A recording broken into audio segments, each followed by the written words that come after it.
Olá, tudo bem? Esse é o canal Plantão de História, eu sou o professor Podes. Hoje vamos postar mais um vídeo para vocês. Se vocês gostarem, deixa o like no canal, se inscreva, mande suas dúvidas, mande seus comentários, tá? O tema de hoje é a formação do Estado Nacional Moderno. Então vamos lá para o nosso esquema, como a gente sempre faz. Bom, meus queridos, olha só. O Estado Nacional Moderno, ele surge no final da Baixa Idade Média, tá?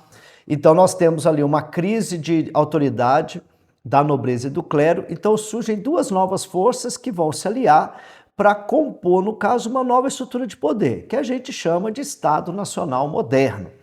A sua expressão política a gente chama de absolutismo, a sua expressão econômica a gente chama de mercantilismo, ok? Mas antes de tudo, o Estado Nacional Moderno, ele está se referindo, gente, à Idade Moderna, tá? Que vai do século XV até o XVIII. Hoje a gente chama de Estado Contemporâneo. Algumas características permaneceram, mas outras foram bastante modificadas. Lembrar, gente, que cada país tem a sua história, tem a sua formação própria, tem suas particularidades, suas características, né, sua tradição. Então, aqui é só um esquemático mesmo para te ajudar nas suas avaliações, nas suas provas, ok? Bom, gente, então, nós temos aqui, ó, lembrar, né? No feudalismo, no período anterior isso aqui, as duas classes sociais mais fortes politicamente era o clero e a nobreza. Agora nós vamos ver a ascensão de duas novas forças, que é o rei e a burguesia. Cada um querendo uma coisa nessa aliança, tá? Uma espécie de casamento. Os burgueses, eles desejam isso aqui que está na tela para vocês. Eles querem unificar leis, pesos e medidas, isso para facilitar dentro de um território maior, né? Vamos pensar assim, da França, da Inglaterra, da Espanha, a unificação desses quesitos aqui. Isso tudo para facilitar o comércio, tá? Para não ter de feudo para feudo, de uma regiãozinha para outra regiãozinha, diferenças de uso de pesos e medidas, principalmente, isso atrapalhava bem o comércio. Outra coisa é o surgimento de uma moeda nacional. As moedas que circulavam lá, gente, não eram nacionais, eram, por exemplo, a mais comum era a árabe, a maravedis, né? Então eram moedas que circulavam na Europa, mas era necessário que dentro de um país tivesse uma moeda que fosse garantida pelo Estado. Por isso que fala de uma moeda nacional. Aí vai surgir, gente, moedas que vão durar muito tempo. É o caso da lira italiana, a libra esterlina na Inglaterra. No caso do franco, ele vai surgir um pouquinho depois com Napoleão Bonaparte, tá? Quando ele cria o Banco Nacional da França e funda essa nova moeda. Uma outra coisa é esses impostos feudais. Galera, essa aqui, ó, eu vou chamar a atenção de vocês que tem aparecido algumas questões ligadas a isso aqui, no seguinte sentido. Tá, os impostos feudais prejudicavam o comércio porque deixa, né, o produto mais caro. Toda vez que um produto é deslocado de um lugar para outro, em cada passagem de feudo, tinha um imposto de pedágio, vamos dizer assim, né? Quando ia passar numa ponte, passar por uma estrada, se era do senhor feudal, ele podia, né, cobrar o imposto, era direito dele. Essa é uma versão, tá? Acabar com esses impostos para que a mercadoria não ficasse tão cara. Agora tem uma outra coisa. O fim dos impostos feudais impõe também uma queda na servidão, fazendo que os senhores feudais tivessem que pagar salário para os seus camponeses. Isso era de extrema importância para o crescimento do comércio, porque o comércio precisa de expansão de mercado. Quanto mais consumidores, melhor, né? Então, esse repasse de um dinheiro, de uma possibilidade de renda, favorecia bastante o comércio. Uma outra coisa que era premente era a segurança nas estradas, tá? As estradas eram poucas, muito inseguras, elas beiravam muito florestas. Vamos lembrar que as cidades são muito pequenas nesse momento, né? Elas atravessavam longos territórios, no caso, sem nenhuma espécie de segurança. Então era muito importante para evitar os assaltos. E é lógico, eles querem que o rei contribua para a expansão do comércio. Isso vai se dar, gente, muito, mas muito importante vocês lembrarem das grandes navegações. É um outro assunto, mas a burguesia quer aumentar o fluxo desse comércio a longa distância. Então, aliar ao rei é importantíssimo para isso acontecer. Por outro lado, por que o rei vai se aliar à burguesia? Bom, o rei, gente, ele quer poder, né? E o poder está ligado a você conseguir impor uma ordem, impor no caso, a sua política, né? Isso só acontece, gente, por meio de persuasão ou de coerção.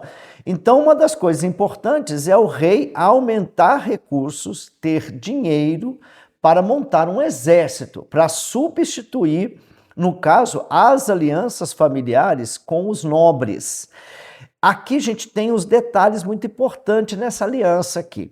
Primeiro, porque o rei, ele tinha, antes disso aqui, exército com as alianças de famílias de nobres, mas ele sempre pedia algo em troca, geralmente terra. Então você faz uma guerra, conquista um novo território, a nobreza ganha terra. Então era um toma lá da cá. O Exército Nacional não, gente, eles ganham salários, né? É como um funcionário, como você está vendo aqui, é um corpo de funcionário, faz parte da burocracia, né? E ele deve agora, não um favor para o rei e vice-versa, né? Ele é pago para lutar pelo rei. Então a formação do Exército Nacional é muito importante por causa disso.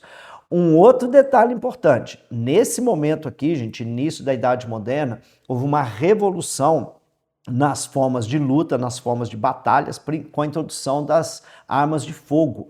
Então, isso foi importante porque a nobreza, muito conservadora, muito tradicional, ela não usou esse tipo. Então, ela foi gradativamente, ela perdeu espaço, ela continuou como conselheiros, como generais, né? Mas em termos de treinamento, de ser efetivo no campo de batalha, a nobreza começou a perder espaço. Então ela sai desse campo de batalha e ela vai parar nas cortes, tá? Versalhes, por exemplo, é o suprassumo dessas cortes nacionais que a nobreza vai ocupar, deixando essa função militar, ok?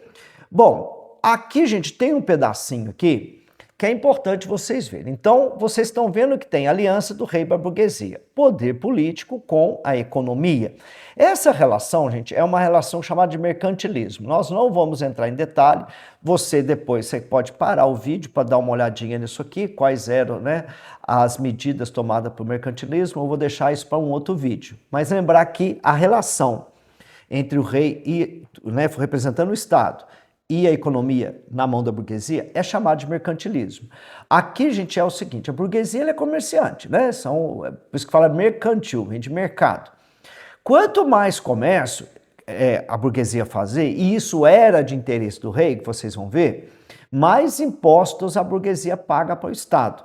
Isso significa que com mais recursos, olha o que está escrito aqui, mais exército aquele rei pode formar. E esse exército coloca medo nos outros estados, impõe respeito, ele agora, né, pode impor a lei que ele quer, as medidas que ele quer tomar, isso significa mais poder para o rei. Então você faz uma ponte aqui, gente. Quanto mais comércio um país realiza, mais poderoso ele é. Então vamos lembrar, quando Portugal descobre os caminhos, né, para o Oriente, coloniza Brasil, coloniza as Índias, né, a África. Quanto mais comércio ele praticou, mais poder o rei de Portugal ele tinha. Portugal chegou a ser o estado mais poderoso da Europa nessa equação que você está vendo aqui, ok? Então, como é que ficou agora, então, um esquema, né? Eu coloquei para vocês aqui um esquema do Estado Nacional. Acho que vou ter que diminuir aqui para vocês terem uma noção mais clara aqui, ó, de como que ficou isso aqui, ó. Vamos diminuir aqui, só para você ver como é que ficou esse esquema. Olha só, no meio de tudo está o rei, por isso que fala que centralizou o poder na mão do rei, tá? Então, a gente está acostumado que poder tem três, né? Executivo, legislativo e judiciário. Isso, gente, não quer dizer que não tem aqui, tá? Na França, na Inglaterra, tem parlamento, tem a convenção, tem as assembleias, tem os tribunais, tem. Só que a última palavra sempre é do rei, então ele interfere em tudo isso aqui, tá bom? Então você tem o rei centralizando o poder. Bom, a burguesia, a gente já sabe, já entendeu a relação entre rei e a burguesia, né? A burguesia oferece impostos para o rei, ele constrói exército e com isso ele expande o comércio para essa burguesia. Bom, em relação ao clero, o que aconteceu? O clero, gente, vamos lembrar, né? Isso aqui não está no assunto, mas está acontecendo nesse momento de formação do Estado Nacional moderno. A Igreja Católica está passando por uma crise tamanha que resultou na Reforma Protestante. Então, para proteger os seus interesses, proteger as suas propriedades, o clero católico se aliou nessa aqui também. Passou a apoiar essa centralização do rei e o rei protege agora a igreja do seu país, tá? Com as bênçãos do Papa, ok? Então há uma relação direta de poder. Isso levou, gente, a uma que a gente veio aqui embaixo, aqui, uma sacralização do poder. A igreja sacralizou, né, oferecendo, no caso, uma propaganda ideológica, né, no qual se dizia que o rei ele era o mais adequado e que esse Estado era o mais justo.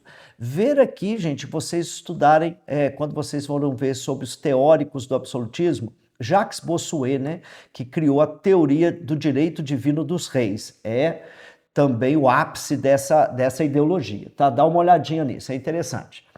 Por outro lado, como é que ficou a nobreza? Bom, a gente já falou, a nobreza ela perdeu a função militar, mas ela ainda é importante, ela é dona das terras e não podemos esquecer, o rei ele vem de uma família nobre, então o rei tem relações diretas aqui, familiares, de antiga suzerania e vassalagem com essa classe social. Ela continua importante, mas agora cada vez mais dependente do rei. A nobreza ela vai se tornar cortesã. E isso aqui faz com que a nobreza, algumas famílias, abandonem os seus castelos que ficam nas províncias para morar cada vez mais perto do rei que o sustenta agora. Bom, gente, vocês devem imaginar que para os pobres não mudou nada do feudalismo para o Estado Nacional moderno, para esse início aqui de história do capitalismo que a gente chama de mercantilismo, né? Continuou, no caso, a exploração de trabalhadores urbanos e camponeses, né, nas cidades e no campo, a exploração de uma massa muito grande de trabalhadores, braçais, tá ok? Bom, qual a característica aqui do Estado Nacional moderno? Só para a gente fechar aqui, né? Deixa eu aumentar aqui para vocês, para ficar mais claro, né? Para a gente ficar mais claro aqui, ó, vou repetir algumas coisas que a gente já viu em cima, né? Centralizamos o poder na mão do rei, o Exército Nacional agora é remunerado, ganha dinheiro, isso destitui a nobreza e suas funções militares, surge um corpo muito grande de funcionários para fazer isso aqui funcionar, então você tem muitos secretários, conselheiros, cobradores de impostos, toda uma gama de gente que trabalha nos bancos, na burocracia de Estado, né, na organização desse Estado, cada vez mais. Hoje se diz até que essa burocracia é mais importante que o Estado, né? Segundo a teoria de Max Weber. A suzerania medieval foi substituída pela soberania do Estado. Lembrar, gente, laços de suzerania e vassalagem, tá? Lembre lá do feudalismo. Essa coisa de um nobre ficar devendo deveres militares um para o outro, né? Isso vai ser substituído aos poucos pela soberania do Estado.